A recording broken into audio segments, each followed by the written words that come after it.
Okay, welcome everyone. Can you hear me? Welcome to the third and final week of Welcoming the Stranger. For those of you who have been present throughout this series, as you know, we kicked it off with Nanette Sawyer, who so capably led us in the biblical imperative and the reinforcement of the Presbyterian faith in that imperative of welcoming the stranger. Last week, we had two people here from Refugee One, the communications manager, Zach, and their spiritual director, Pastor Ken. And today we're bringing it home and talking about Fourth Church's experience with refugee families. Just a little bit of housekeeping. Again, reminders, there are no adult education classes next Sunday because it's Christmas, and the following Sunday because it's New Year's Day. And then we will start again on January 8th with a 3-week class on the Enneagram, and particularly its relationship with spirituality, personal spirituality. So that should be interesting. Without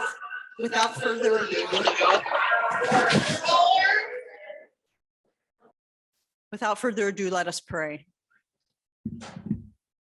Creator, sustainer, redeemer, God, hear our prayer. We acknowledge that you are the God of many names, yet you are the God of all. Indeed, you are the God of all faiths and of all people. As we, your children, seek to better understand those of different faiths, may we learn to better understand ourselves. Help us acknowledge our differences while seeking common ground for the betterment and unity of all. In our Christian tradition, we pray through your Son, Jesus Christ. Amen. And now let me turn the mic over to Brian Satre. So a little bit about the origin of Fourth Church's efforts in refugee resettlement, how all of this works with respect to the World Mission Social Justice Council, and then as quickly as possible, turn it over to Polly and Becky, who are going to really talk about experiences that we've had with our refugee families. It's a really special initiative, so we want to let them have some time. So I think our purpose today, at least what I hope for today, is for us to share an understanding of the refugee resettlement efforts that we do with Refugee One at Fourth Church, and maybe more importantly, to help folks who haven't had background with it kind of understand the feelings that go into it. I know some of the folks here have been big parts of our families. The Kimballs, Ron and Polly, have spent a lot of time supporting our families. But for others, this may be new to you. So I'm here as a representative of the World Mission Social Justice Council.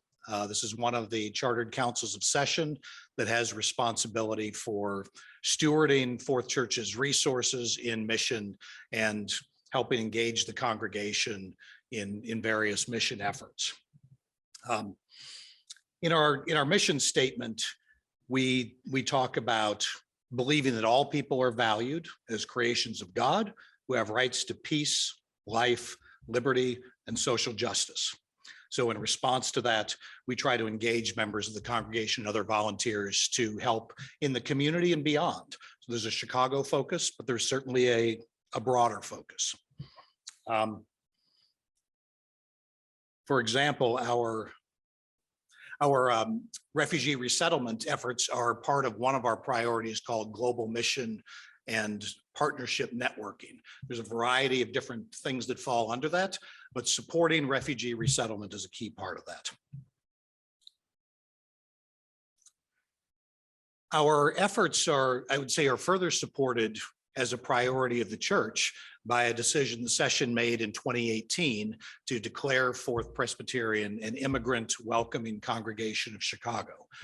This was an initiative that was championed by members of the World Mission Social Justice Council and others.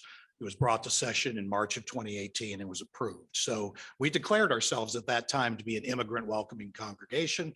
This is one of the ways we can do that. We partner in these efforts with Refugee One.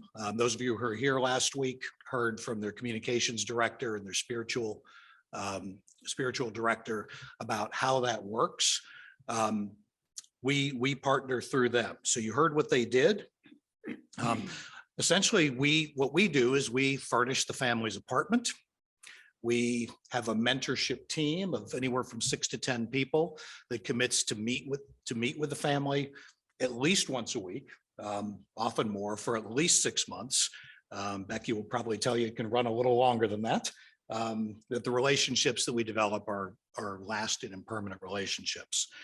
The mentorship team just spends time with the family. If the family needs help with the English language, they provide that help just in one-on-one. They help them navigate the activities of daily living in Chicago. Where are the grocery stores? How do you do some of the things that maybe you did a certain way back home, but you have to get used to doing it a new way here? They provide friendship for the family, welcoming to the family.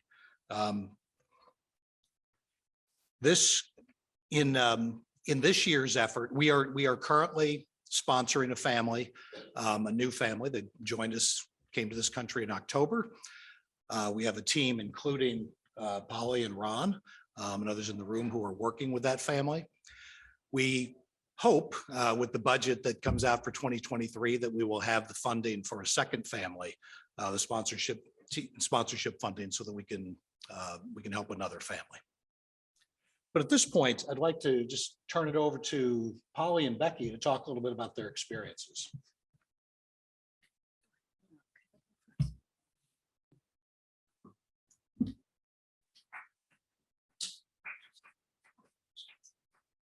I have planted some fans in the audience.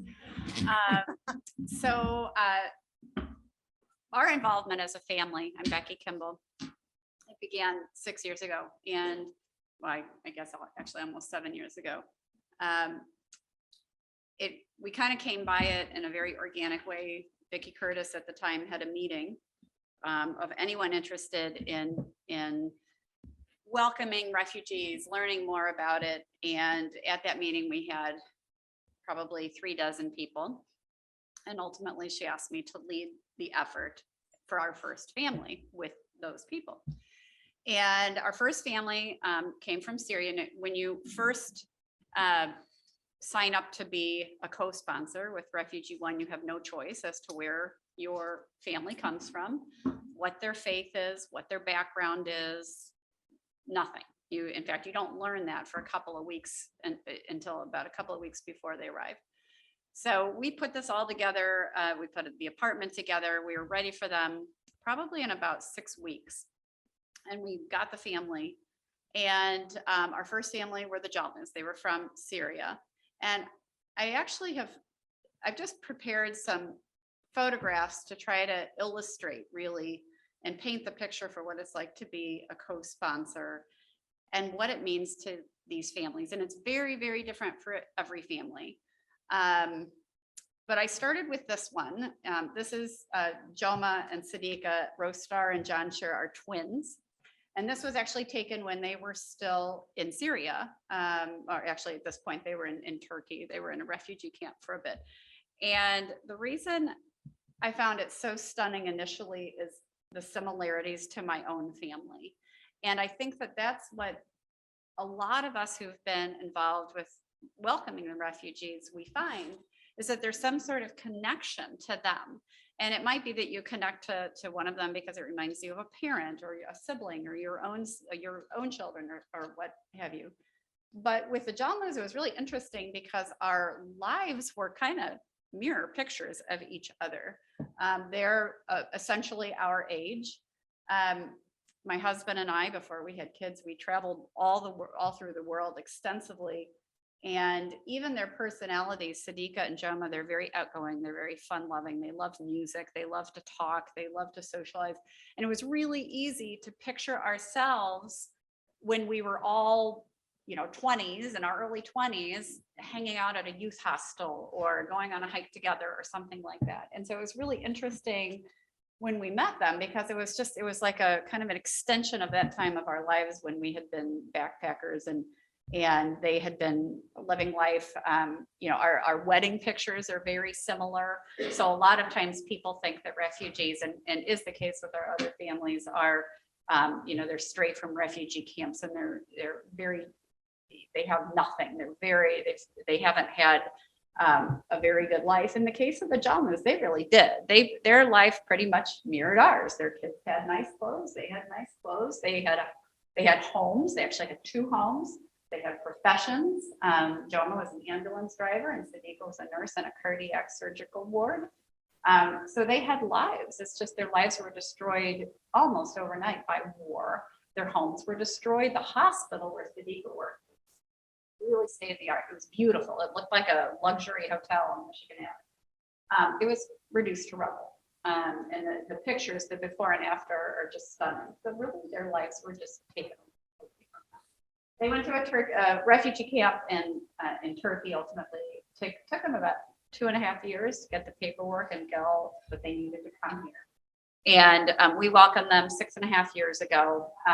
We had a crew at the airport, which I think I show in the next slide right here.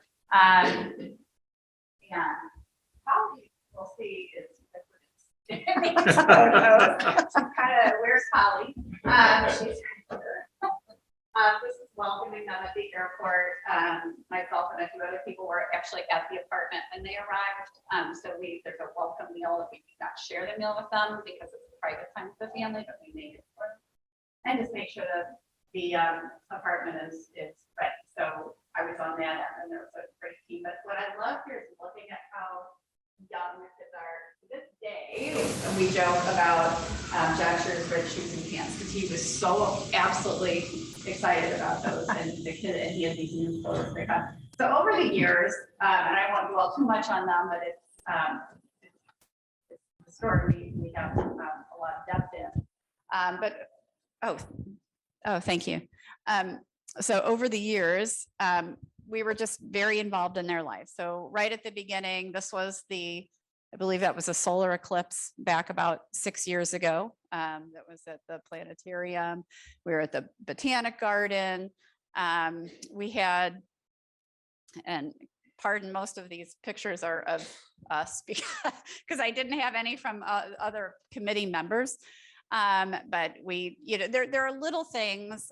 Brian talked about, helping the refugees to learn how to live in the city and do things differently. How do you, ride the bus? How do you get a Ventra card? Or how do you use a coin-operated laundry machine? But there's also things like our cultures, like carving pumpkins, and things like this. Is John Sure looking at, he was so excited. This is when they got a largesse of winter clothing from Fourth Church that came their way. So over the years, we just did things to introduce them to not only life in the city and how to survive in the United States, but just our cultures and our traditions. And in this case, they're all secular because we actually are now in our fourth family. Our newest family is our fourth family. It's the first one that's Christian. The first three are all Muslim.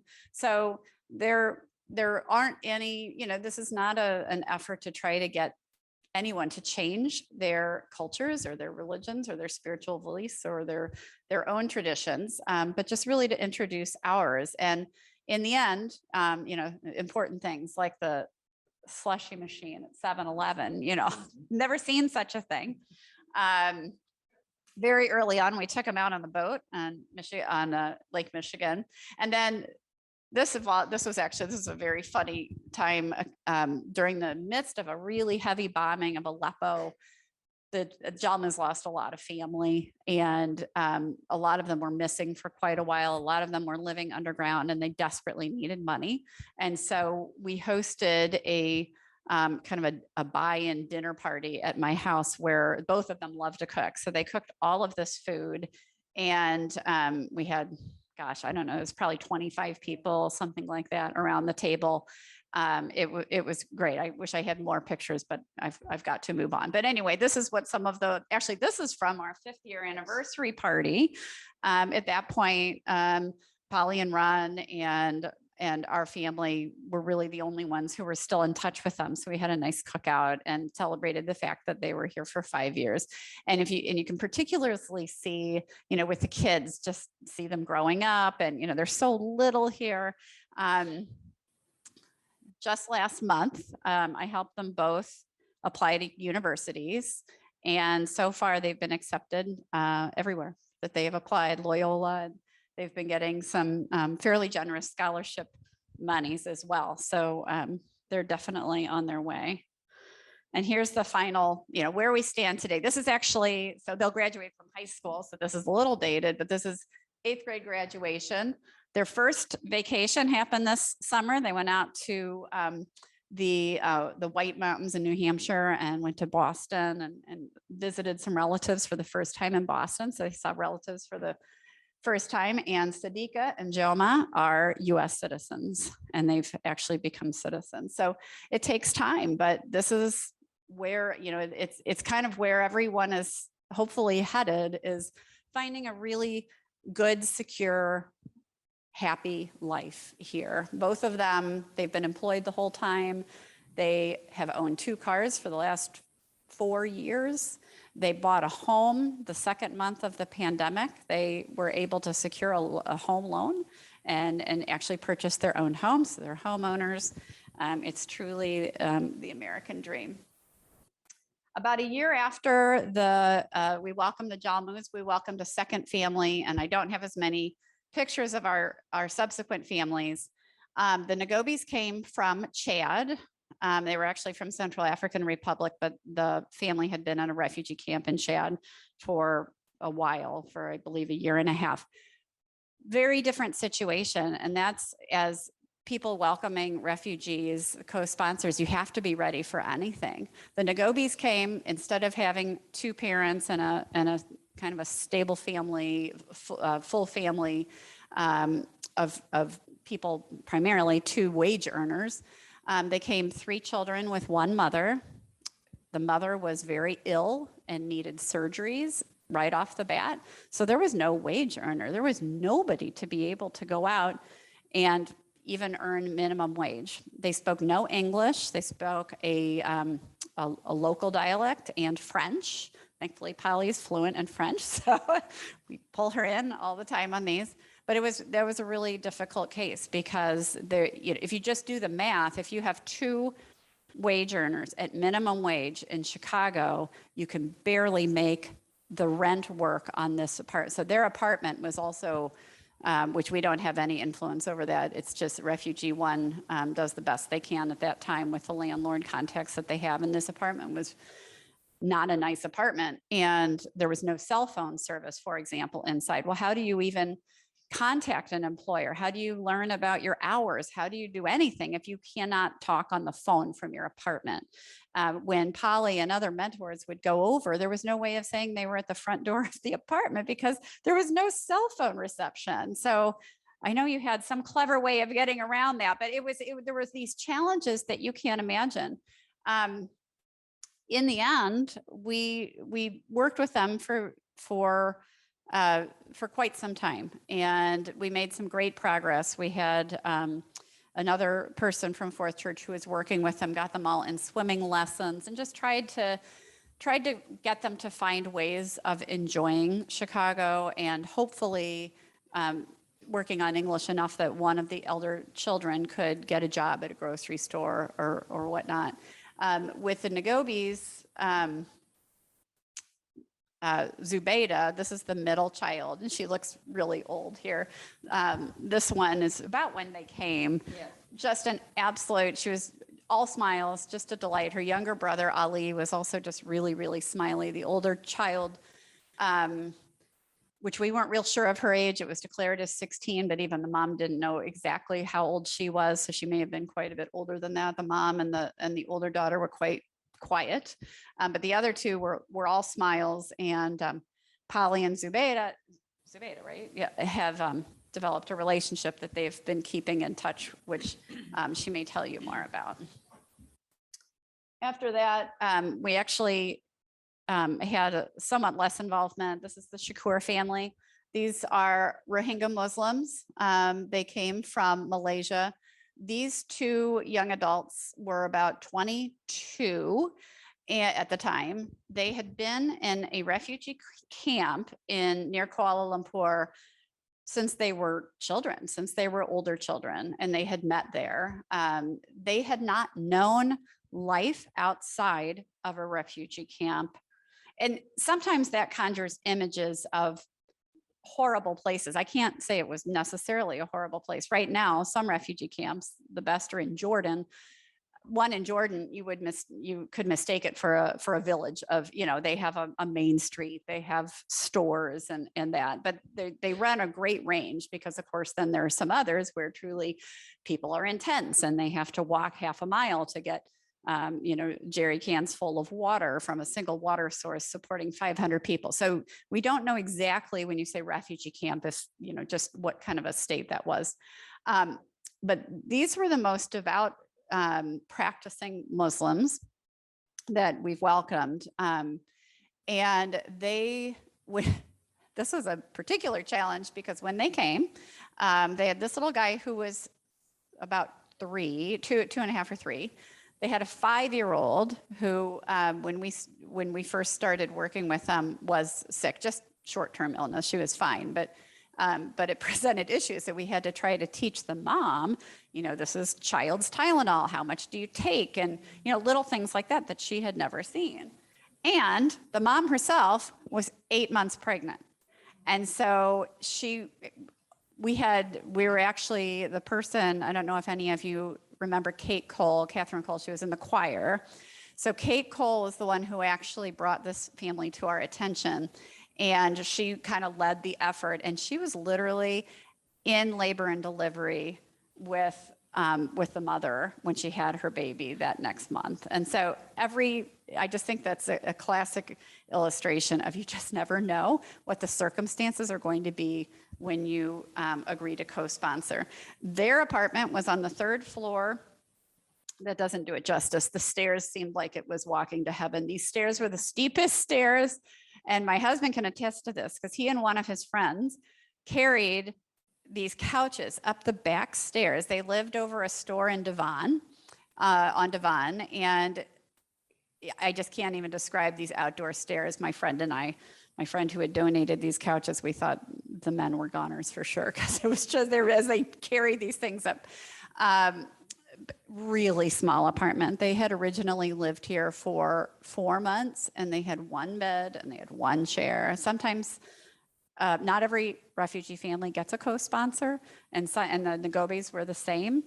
And so when you can get them like our most recent family or like the Jalmus, where you actually welcome at the airport and you have a welcome dinner, you get a much better start. But 2 of our families have not been that. 2 of our families have been when they're down on their luck, we're asked to jump in and kind of save the show. So that was the Shakurs. And then that leads us to our most recent family that Polly is going to talk more about. And some of you may have seen them. I wasn't at coffee hour today, but 2 other times this winter, I've seen them at coffee hour. So it's nice to be able to see them coming here and being able to welcome one of our families to Fourth Church. Go back to the Zubaydah. Sure.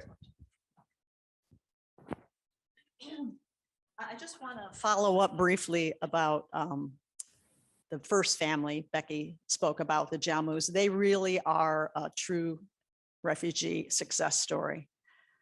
They've gone above and beyond in terms of assimilation, above and beyond the economic goal of refugees, which is to achieve sustained self-sufficiency.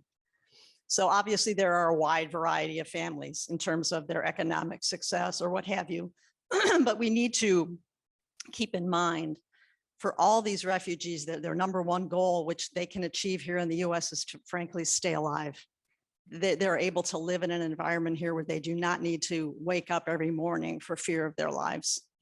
So for that, we can all be thankful.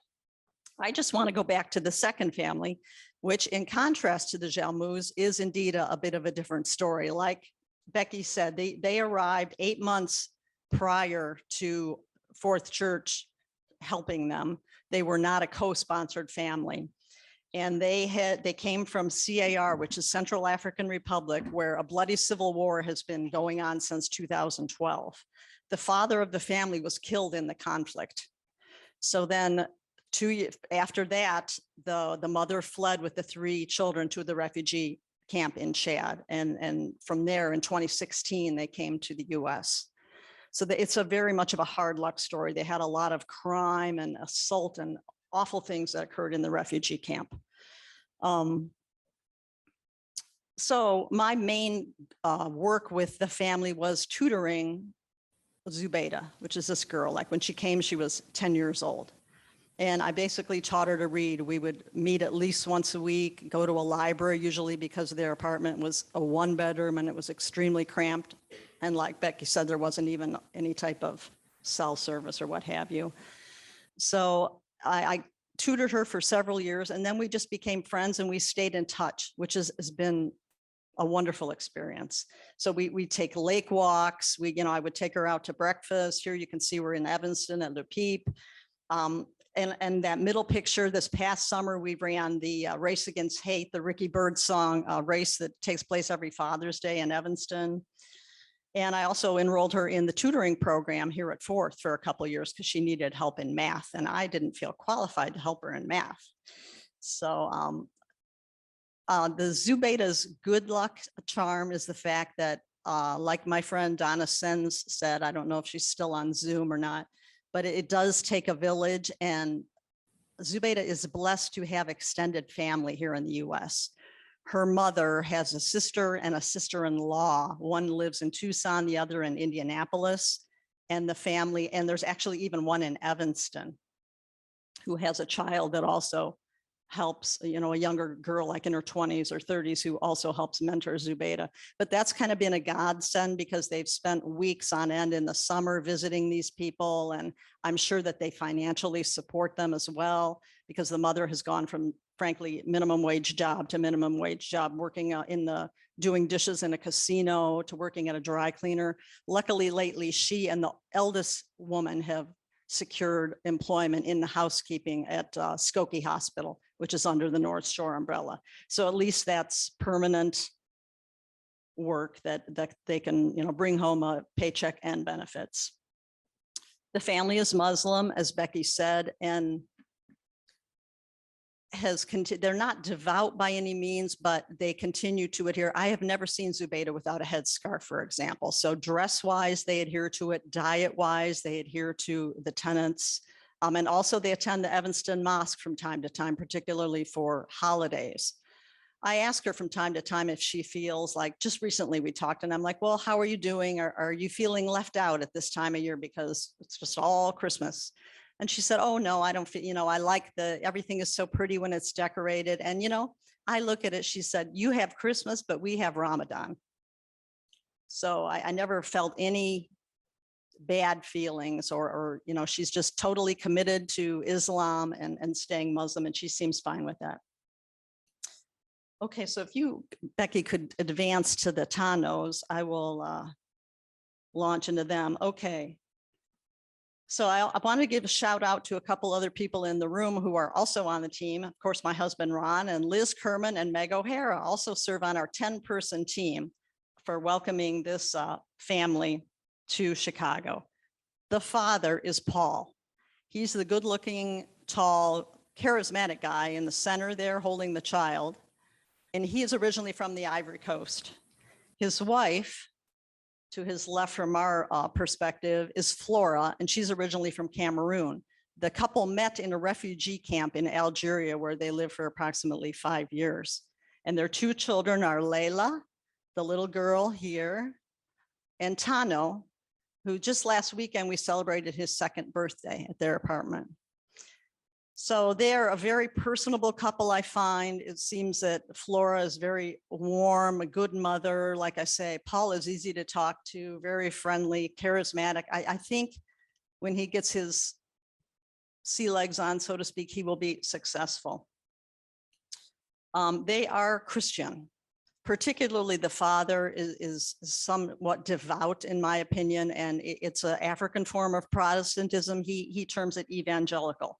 They have attended Fourth on numerous occasions when they're able to get a ride in someone who has a big enough vehicle to accommodate 2 adults and 2 children with car seats. They come on down. They're spending their time getting assimilated via Refugee One and our team support. Learning to navigate public transportation, taking trips to the grocery store. How do you get cash? Refugee One helps them to do all the legal paperwork so they're able to get their social security cards to obtain employment, et cetera. And that's where they rest now. That's where they stand now. We're still waiting for social security cards. So they'll actually be able to sign on the dotted line to get employment. But we're optimistic because they do have opportunities in food service in the healthcare industry, and in childcare and elder care. Paul is a huge soccer fan and player. He played soccer in both Algeria and the Ivory Coast. Ron and I are trying to hook him up with a team in the spring or any way that he can play. So if anyone has any contacts about soccer leagues in Chicago, please let us know. And like I say, we celebrated Tano's second birthday last weekend. Liz or Meg, do you have anything else that you'd like to say about the family or things I'm leaving out? Or Ron? They're a very enjoyable family, though. I just think they're fun to be with. And for me, it's fun because they speak French. So, I can improve my French while limiting their English, but I try to be the translator. So. Okay. Mhm. I'm so overjoyed to be here, and they're always happy to see us. And it's always smiles and hugs and. Very true. That's they're right. very grateful. Yeah, that's true. That's very true. And they seem to take it all in stride, There's particularly with the Nagobis, like the older daughter, you could tell it was really hard for her. So she had a sad demeanor a lot of times, but it's not like that with this family. That's why I remain very optimistic. If we could just get those Social Security cards, we'll be on the way. So yes, Liz.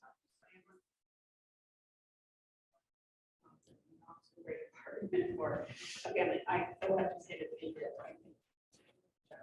Yes. In this case, the town, two-bedroom, like spacious, light-filled, basement needed. Exactly. In Rogers Park, very convenient to the L.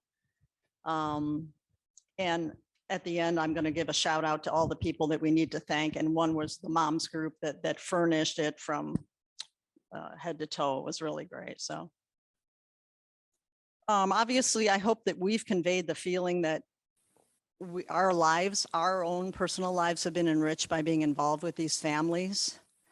I've come to know that helping others improve their lives helps improve our own lives. I think we can better understand ourselves. And obviously we feel filled with gratitude for our own lives and the freedoms that we often take for granted in this country. And also obviously grateful to see the progress that the refugees make. I would meet at the library every week with Zubeida and plow through these books. I remember one time reading Charlotte's Web with her. And then finally she nailed the word. I think the word was enough. I mean, who knows, you would spell enough the way you spell enough, but like just the look in her eyes when she finally got it right or the time she texted me frantically to say that she did get the assistant camp counselor job at Northwestern Camp for Kids last summer. That kind of thing just makes it worthwhile and brings it back home. So, and obviously we've dealt with different families from different faiths. This current family is Christian, like I say, but regardless of faith, they're all human beings, that they all have their own hopes and dreams, but we are all held in the palm of our one God. So, and then like I say, finally, I want to do a shout out to Donna Sens. She was on Zoom. I don't know if she's, oh, good, you're there, good. Well, she reminded me of the phrase and the truth, it takes a village. For that, I thank you, Donna. And I did want to give a shout out to all the people. We have this 10-person team, but Rocky and his youth, for example, they're the ones that made the welcome signs at the airport. Matt and his little kids made welcome cards for the family, and they found those at the apartment when they arrived. At the moms group, they took it upon themselves to gather all these donations, from couch to dining room tables and chairs to all the beds. And not only that, but towels, sheets, paintings for the walls, cute pillows, rugs. I mean, it was phenomenal.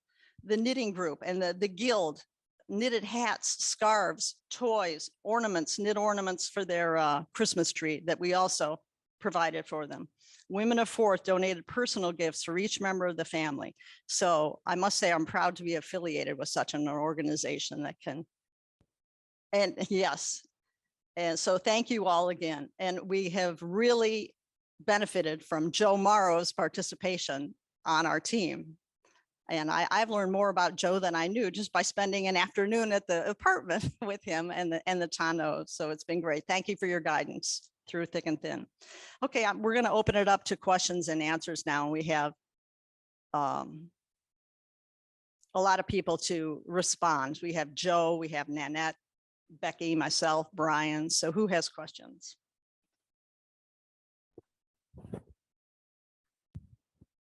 Hi, I don't know, maybe Nanette or Joe knows this, but I was wondering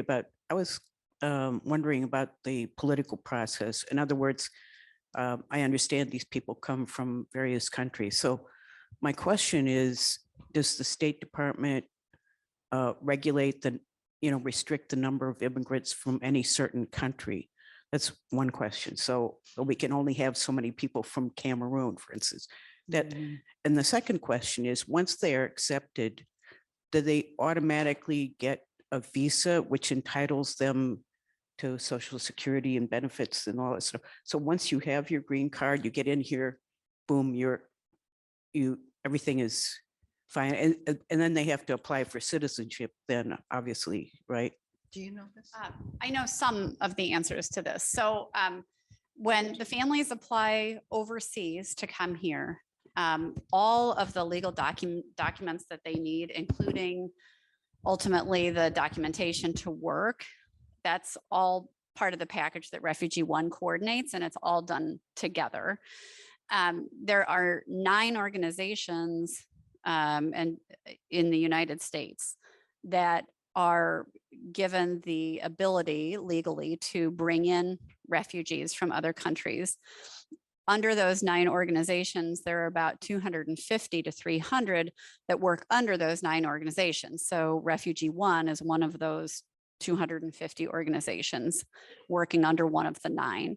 This also goes for the refugees in the Afghani refugees who are in the camps year and a half ago. They all have to be processed within these 9 organizations. So that's when they come in. The path to citizenship is not required. They're brought in, and excuse me, I don't know, it's probably just I don't know if anyone really has a consistent preference or feel for what the long-term course for these refugees is. I think it's always going to be different based on their needs. I'm sure a whole lot of them will end up here for perhaps for life, but that's not necessarily a given when they come. What is a given is that they'll be given a Social Security card, that they'll be given a way to earn money for themselves and to support themselves in the form of ultimately a green card. But a path to citizenship is not required at that point. I feel like there were a couple of other nuances here. Becky, Oh, it's Donna talking. The green card you get after 1 year.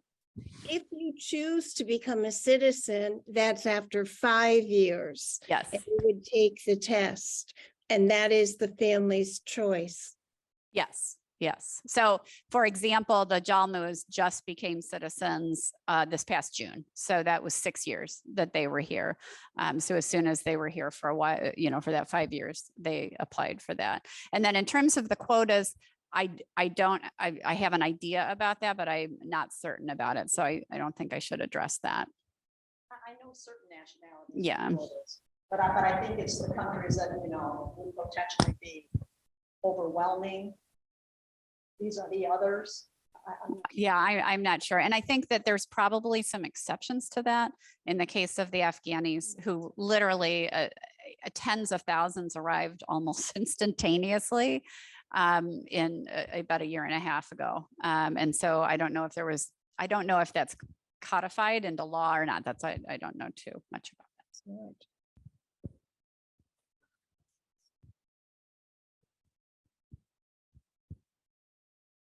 Yes, Annette? I was thinking about rules and boundaries, because that's the way I think. And I was wondering if, for instance, and this happens in immigrant families that are from here, by the way, the parents or one of them decides not to learn English. And what happens then is the oldest kids kind of becomes the parent of the family and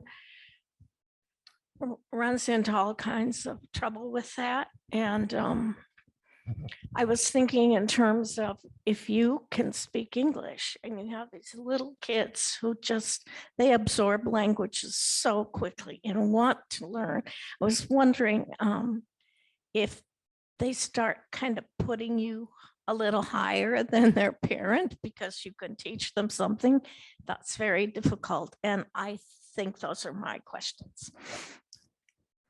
Yeah, I mean, I think it's, obviously an individual case basis depending on the family. I saw a little bit of that with the Nagobis because the mother was the most reluctant to learn English. And so her eldest daughter was employed before the mother was. So exactly the scenario you're talking about. And I can't imagine that that doesn't also happen in other families. And then the people that are involved with them, it's just human nature. Now since luckily the Nagobis mother has continued to improve, although again, she's the oldest one too, so it's more difficult for her to learn a foreign language, but she's finally attained a certain level that she can be gainfully employed. So that's the information I would have on that. And that, anyone else have anything to add to that? Holly, they go to English. It's Donna again. Yes. They entered, this family came in on a Wednesday. On Monday, they started English classes at their Refugee One office. And they were going, the class is like 4 days a week, 3 days on English and 1 day on cultural. So that's where the parents are going. Layla is 5. She goes to kindergarten in her neighborhood. Tuesday and Thursday, Refugee One picks up refugee children and they have a after-school program 4 to 6. So Refugee One puts English as a major factor because their goal is to be employed and independent. Exactly. So they work, I mean, that is a huge goal of the organization. Right. And I don't see any hesitancy with this new family. They're all eager to learn the language, I think. And the resources are there, like you say, Donna. Anything else?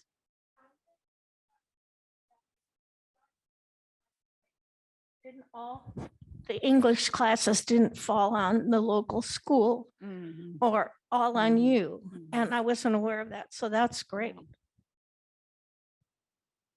Okay. Other questions? Yes. What perspective do you give these refugees with regard to all the violence that we have in our country right now? Well, we walk the thin line between urging their independence to get out there and, you have to get a job, you have to go to the grocery store, you have to go to work on public transportation and being careful, exercising common sense practices that we all have to exercise living in a major city. So they come from, again, to differentiate them from migrants or immigrants who are here primarily to better themselves economically. Refugees come because they can't stay living where they are because they're going to be killed. They're in these from war-torn areas, et cetera. So relative to that, even though we think our city streets are a battlefield, and I'm not denying that they aren't, to a certain extent, it's still better than being in the middle of a civil war that never ends. So that would be my answer. Anything to add to that? And I want to thank Nanette and Joe for both of you for your guidance with this family, your interfaith perspective, your friendship to the parents and the children, Joe, and the commonalities that you share with your experience in Africa, et cetera, it's been a real asset. So thank you.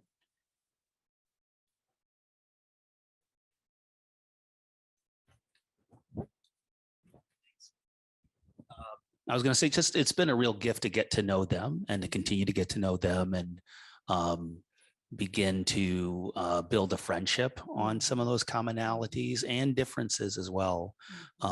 Knowing that there is so much to learn and such depth to an individual's experience of the world, especially across cultures, across nations that they've traveled in and lived in. And also just layers of complexity to their lives interpersonally, right? I think it inspires in me a great deal of humility and a need to really be observant and to learn, because just like there are complexities in our own lives that many of us only get to touch on the surface of on a daily basis or weekly basis as we see each other in this congregation. The same thing goes for the families that we're supporting and we're partnering with. Layers and layers of complexity, and that's both the beauty as well as the as well as the pain of just being human, right? In all those deeply rich and contextual ways. That's absolutely right, Joe. My husband, Ron, always says about the family, there's so much we don't know. And he's absolutely right. And we're also told by Refugee One that, you know, it's not our job to sit there and pebble them with 20 questions. We're not to be nosy. There's a lot of parts of their past that are probably extremely painful for them to recount. And they're trying to make a new start. And so, but the fact remains that there is so much we don't know about these people, and navigating the complexities and the interpersonal is indeed something that we are doing as best we can. Holly, Yes? I thought I would read what Flora wrote. We were going to go visit Santa Claus yesterday, but Paul was sick. And so that was canceled, but this is what she wrote. And I think it's really, it says a lot for her, and it gives you a clue to where she's at. Absolutely. She says, hello, I thank the church and all of you for all that you do to celebrate us. From the bottom of my heart, I don't know how to thank you for all that you do, especially to the children. They are very moved. And then they were sorry they didn't see Santa. But then she says, God bless you and Merry Christmas, everyone. That's gratitude. That is That's right. sincere, deep-hearted gratitude. It's a beautiful thing to see. Her work. Absolutely. Absolutely. Thank you for sharing that, Donna. And that, in my opinion, is a good way to end. Merry Christmas, everyone, and thank you.